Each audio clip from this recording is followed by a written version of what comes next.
કેમ છો મુકેશભાઈ? સારું છે. સારું. અને જીગરભાઈ તમને? સારું.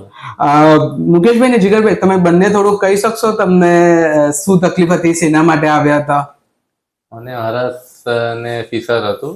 બરાબર. હા, ને મેં છે ને ઇન્સ્ટા પર ઓનલાઈન જોઈને એડ જોઈને મેં અહીંયા કોલ કરીને પૂછ્યું પહેલા તો. બરાબર. હા, પછી ટ્રીટમેન્ટ માટે આપને સજેસ્ટ કર્યું. રાઈટ. આવીને મળવા માટે કીધું, ચેક કરાવ્યું, પછી ઓપરેશન માટે સજેસ્ટ કર્યું. રાઈટ. હા, ને ઓપરેશન સારી રીતે થયું. અહીંયાની ફેસિલિટી બી સારી, નર્સ. રાઈટ. હા. તમને કયું લેઝર વાળું કરાવ્યું, કયું કર્યું? લેઝર. લેઝર. ને મુકેશભાઈ તમને? મને પણ લેઝર. તમને પણ સેમ જ તકલીફ હતી? સેમ જ તકલીફ હતી. મારે પાઇલ્સ હતી, ફિશર હતી. રાઈટ.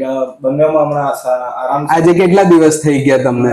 2 મહિના થઈ ગયા મારા, 2 મહિના. રાઈટ. ને હજુ હવે તમને સંડાસ કરવામાં કોઈ તકલીફ કે અધરવાઇઝ કોઈ તકલીફ રહેતી હોય? તકલીફ નથી. પહેલા જેવી તકલીફ તેનાથી 100% હમણાં સારું છે. રાઈટ. ને તમને એક અઠવાડિયે તમને બીજા દિવસે રજા આપી પછી તમે નોર્મલ કેટલા દિવસમાં થઈ ગયા હતા? તમે તો દૂર રહો છો તો તમે પાછા ક્યારે ગયા ને કેટલા દિવસમાં બધું નોર્મલ થઈ ગયું? અમને નોર્મલ તો 2-3 દિવસ તો થોડું તકલીફ થયું, પણ પછી તેના પછી એકદમ રિલીફ.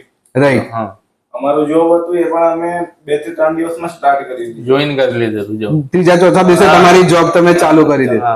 એમ તમે ક્યાંથી આવો છો? અમે ભિલાડ. ભિલાડ થી આવો છો, પણ ત્યાં તો બી તમને કઈ એવું ત્યાં કઈ પ્રોબ્લેમ નહીં પડી? ટ્રાવેલિંગમાં બી પ્રોબ્લેમ નહીં થયો. ટ્રાવેલિંગમાં બી કોઈ એટલે બાકી બધું રૂટીન હવે સેટ થઈ ગયું છે? હા, સેટ. સારું. અહીંયા કોઈને લેઝર થી કરાવવો તો તમે સજેસ્ટ કરી શકશો? 100% અહીંયા કહેશું. ચાલો, thank you so much. Okay.